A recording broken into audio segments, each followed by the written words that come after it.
You're watching the New Stack Makers, a podcast for people who develop, deploy, and manage at-scale software. For more information and articles about at-scale technologies, please visit thenewstack.io. Now enjoy the show. UST is a global digital transformation solutions provider with offices in over 30 countries and 30,000 plus employees. Our team of technology professionals provides advanced digital transformation services, products, and platforms to enterprises worldwide. Learn more at www.ust.com. Hello, everyone, and welcome to another episode of the New Stack Makers. I'm your host, Heather Joslyn, Editor-in-Chief of the New Stack, and today we're going to talk about platform engineering and SRE. And you might think you know a lot about platform engineering and how it can make the path to productivity smoother for developers and also relieve operations engineers of the repetitive toil of provisioning infrastructure for developers. But we're just getting started here at the New Stack and telling you what you need to know about platform engineering. And here's something you may not know. For instance, did you know site reliability engineering, SRE to its friends, plays a big role in how an organization successfully implements platform engineering? And do you know exactly how it does that? If you don't, you're in luck, because today at the New Stack Makers, we're going to be talking to Martin Parker, a solutions architect at UST, and he's going to shed some light on platform SRE. Hello, Martin. Thanks for joining us. Yeah, hello, Heather. How are you doing? Okay. Yeah, doing all right. Yeah, How are you doing? Well? I'm very well, thank you. Yeah, it's a pleasure to be here. I'm looking forward to the next 20 minutes or so. Great, and so am I. And Martin, can you tell us a little bit about UST and what you do there? Yeah, certainly. Yeah. So UST, we're headquarters in California, and we offer services to help our clients on their digital transformation journey. But as well as that, we also have a number of platforms which support clients in areas such as security, data, cloud transformation, and as well as platform engineering. Previously, I've also been a client of UST, and what makes UST unique to me is the culture it provides. So it builds that strong relationship to deliver that business value, for example, and that keeps that long-term retention. And I was a client for UST for over 10 years before I joined UST. To the role I'm doing now, I'm a DevOps SRE architect, and I've been in IT now for over 30 years. So in fact, my first job was as a COBOL programmer, and trivia, I still use coding sheets and punch cards in my first year when I was a programmer. So you can see I've seen a lot of change over the years, and I've always looked to automate stuff to simplify stuff and move things and remove those repeatable activities. So I started a DevOps lead about 8 years ago now. And we've always looked to build and get teams, to simplify, temporize, and most importantly, look to create that business value for our clients. And you mentioned automating things that can be automated, like saying more automation, less aggravation. Yeah, exactly. Just anything that's repeatable. Yeah, if you do it more than 3 or 4 times, let's try and automate it. Yeah. So we want to thank UST for sponsoring today's conversation. So let's just jump in.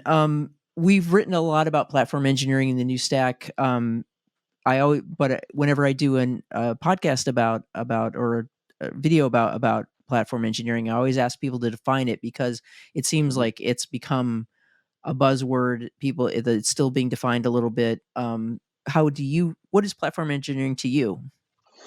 As you say, everybody's sort of got a sort of different view of what platform engineering is to them.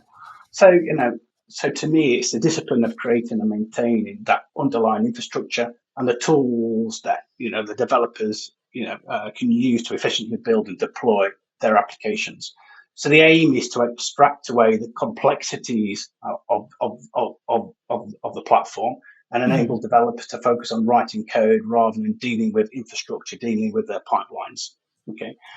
What we're now seeing over the last 2 or 3 years, we're seeing clients, we're also assisting clients to build their own internal developer platforms, or IDPs, which is a sum of all the technologies and the tools are required to build those golden paths that developers can use.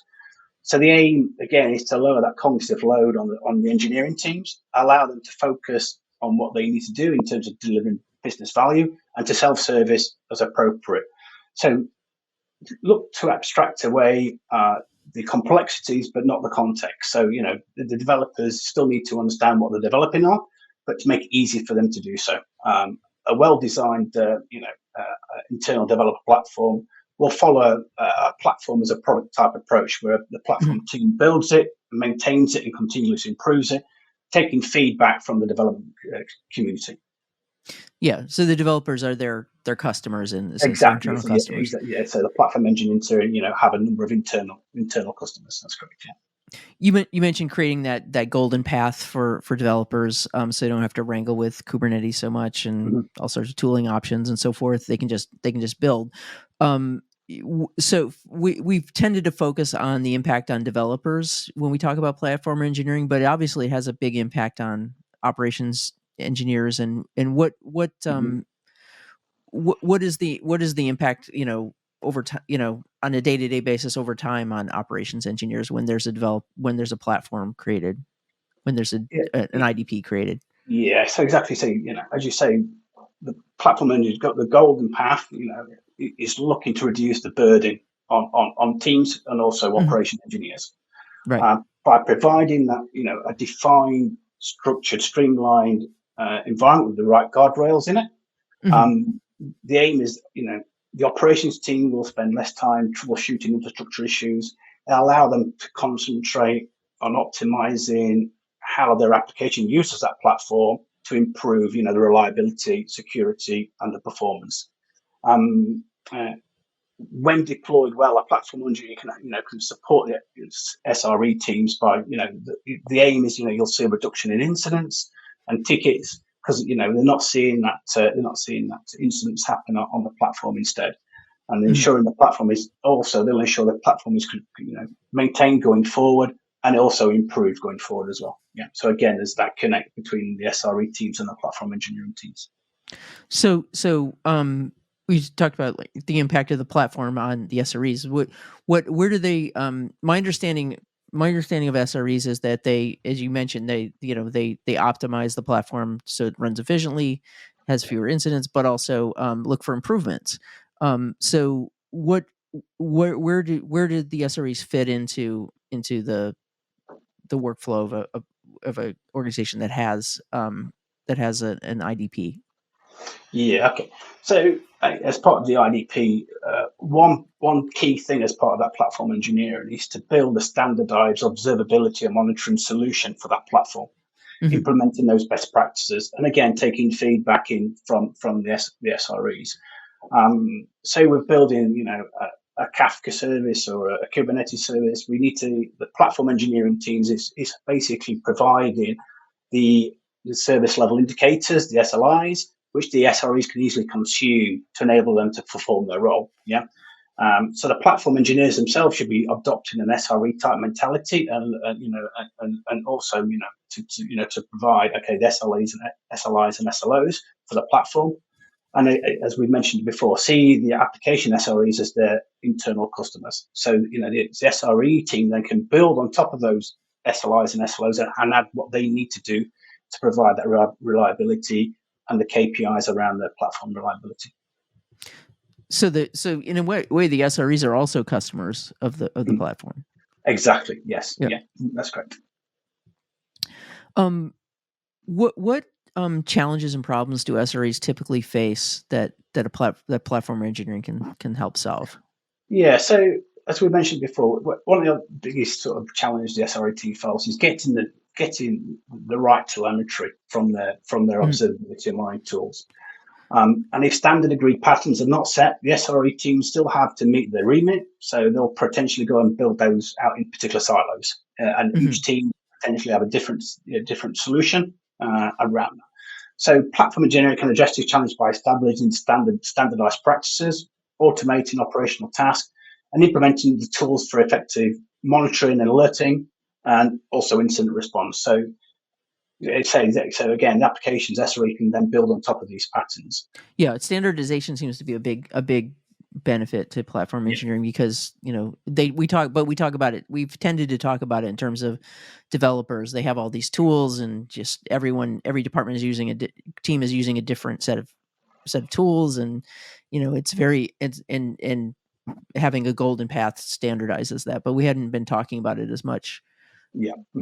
on the back end. Yeah, exactly. Towards the Yeah. operation and the day two stuff. Yeah. Yeah. Let's get down. Let's talk about a potential real life scenario. Let's say you have 30 to 40 applications that are Kubernetes based.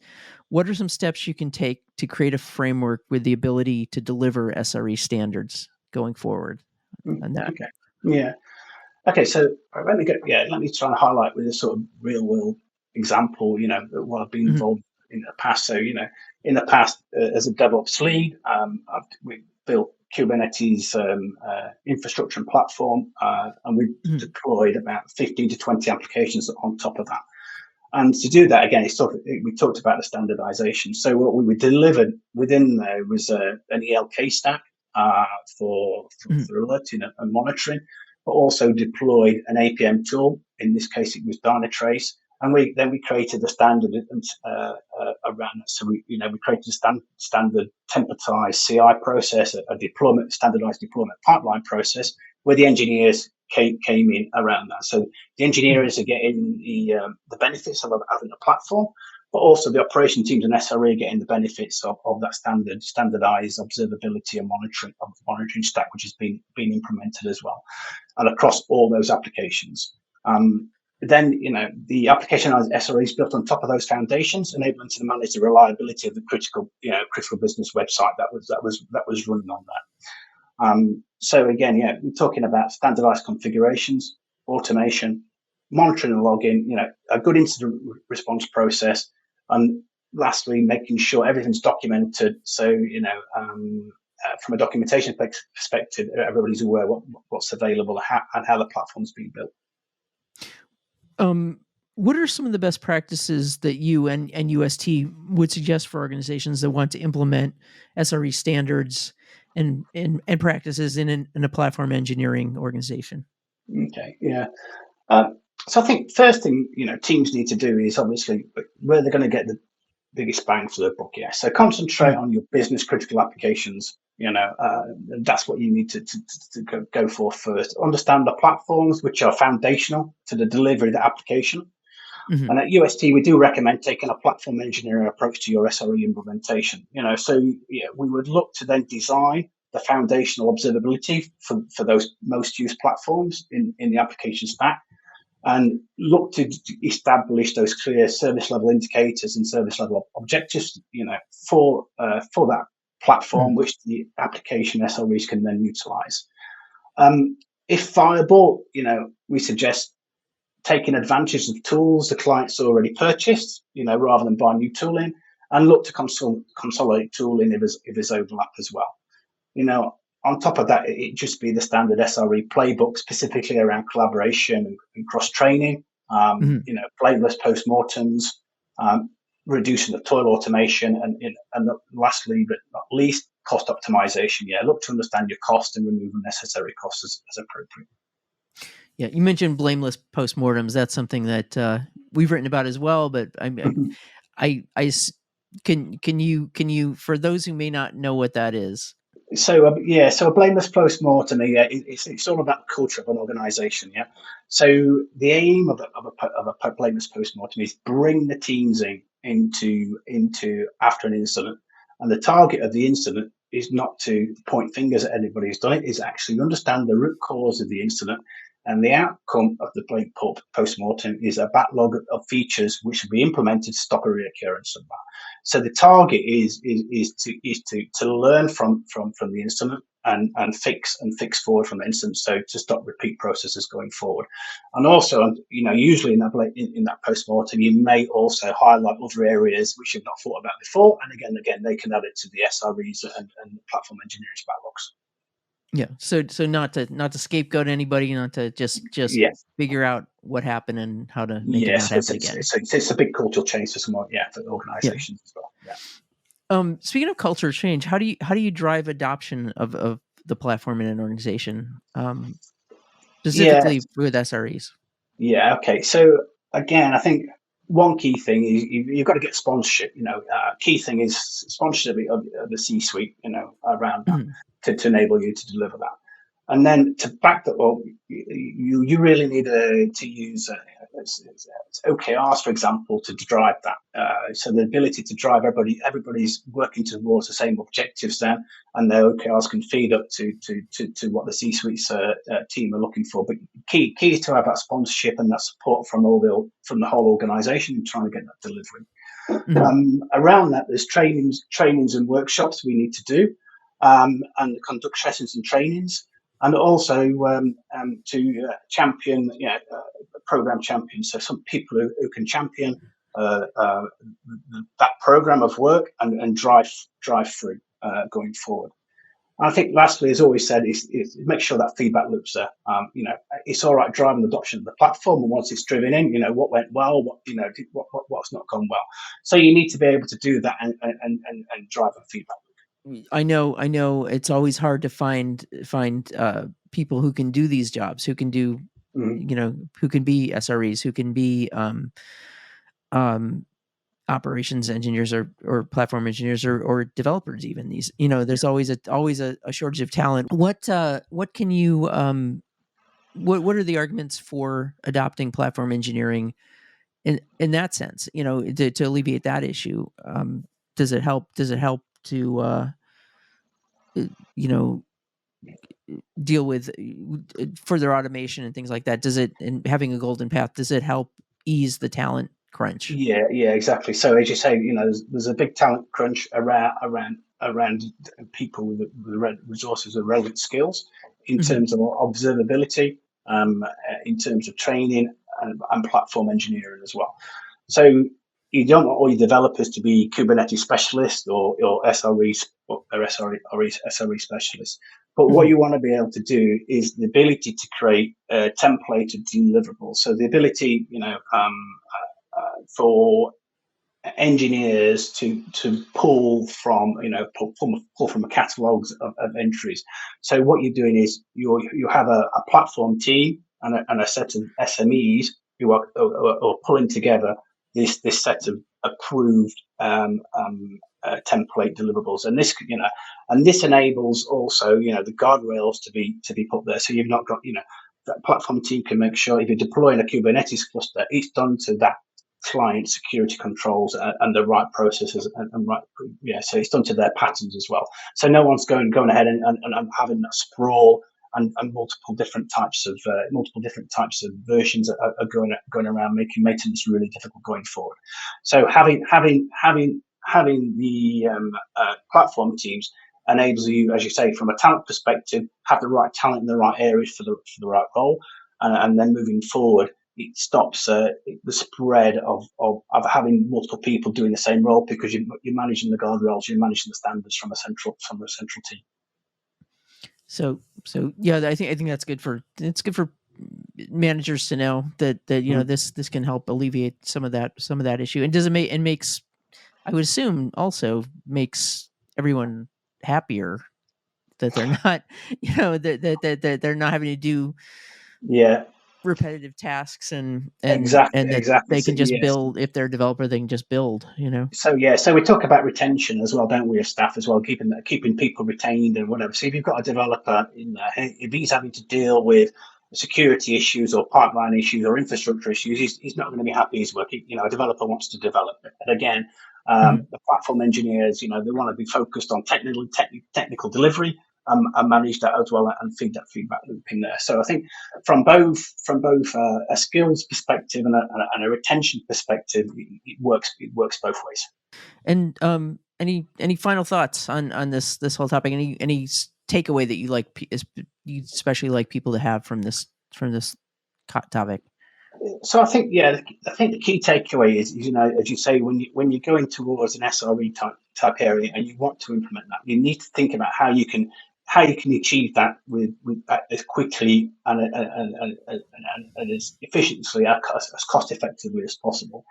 Here, at UST, we believe that the way we can do that cost effectively is via this platform engineering approach to observability and the monitoring aspects, and then it's that layer, isn't it? And then the SREs kind of put on that layer. So the ability to do that. So once you've got once you've developed for Kubernetes, any application using Kubernetes can use those patterns, can use those techniques and frameworks for managing that application going forward. Okay, and that sounds like a good place to wrap it up. We want to thank our guest today, Martin Parker of UST, for an illuminating conversation. Thank you, Martin. Yeah. Thanks, Heather. It's been a pleasure. I've really enjoyed the last 20 minutes or so. Oh, great. Likewise, I enjoyed our conversation as well. And we'd like to thank today's sponsor of our conversation, UST, and we'd like to thank all of you for joining us. This has been Heather Joslyn of the New Stack for the New Stack Makers. We'll see you next time. If you like this video, please give us a thumbs up. And if you'd like to see more videos like this, you can always subscribe to our YouTube channel. We're on all the major social media platforms. You can always find us at thenewstack.io. We hope to see you soon.